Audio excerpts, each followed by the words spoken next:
হয়তো এই হাদিস জানে না, আল্লাহ পাক ওদের কানের মধ্যে আমার এই হাদিস যেন পৌঁছে দেন, আমিন।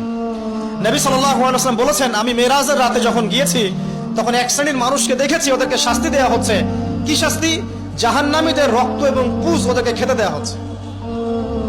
জিবরাইল আলাইহিস সালামকে জিজ্ঞাসা করা হলো যে এরা কারা? তিনি বললেন, এরা আপনার উম্মতের সেই সব ব্যক্তি যারা মাদকদ্রব্য সেবন করত।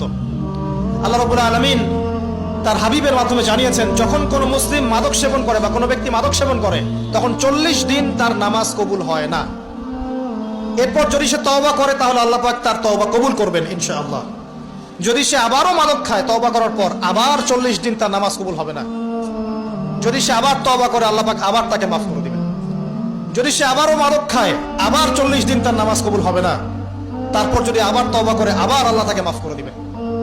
এরপরেও যদি সে আবার মাদকদ্রব্য সেবন করে, নবী সাল্লাল্লাহু আলাইহি ওয়াসাল্লাম বলছেন তাকে আল্লাহ রাব্বুল আলামিন পরকালে মৃত্যুর পরে তিনাতুল খাবাল পান করাবেন। তিনাতুল খাবাল। জিজ্ঞাসা করা হলো, ইয়া রাসূলুল্লাহ, তিনাতুল খাবাল কি জিনিস? নবী সাল্লাল্লাহু আলাইহি ওয়াসাল্লাম উত্তর দিচ্ছেন, এটা হচ্ছে জাহান্নামীদের রক্ত, মাংস, এগুলো পুড়ে পচে যে রসটা বের হবে, এটা হচ্ছে তিনাতুল খাবাল। এই যে দুনিয়াতে যারা ওয়াইন খাচ্ছে, শ্যাম্পেইন, ওয়াইন, বিয়ার, তারপরে যে কি ভোদকা, গাঁজা, হেরোইন, ফেন্সিডিল, ইয়াবা, একটা বিষয় শোনেন, কি কারণে আপনি সেখানে যাচ্ছেন? হতাশা অথবা সঙ্গদোষ, অথবা পারিবারিক চাপ, অথবা যে গার্লফ্রেন্ড ছেড়ে চলে গেছে, এই তো বিষয়গুলো। কি কারণে মানুষ মাদকের কাছে যায়, কেন যায়, কারণটা কি? আমরা যখন ফিলোসফি পড়তাম তখন একটা তত্ত্ব পড়ানো হয়েছে আমাদেরকে।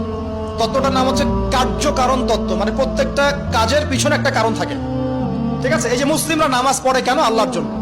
মুসলিমরা যাকাত দিবে কেন? আল্লাহকে সন্তুষ্ট করার জন্য। মুসলিমরা প্রতিটা কাজ কেন করে? পরকালের স্বার্থে।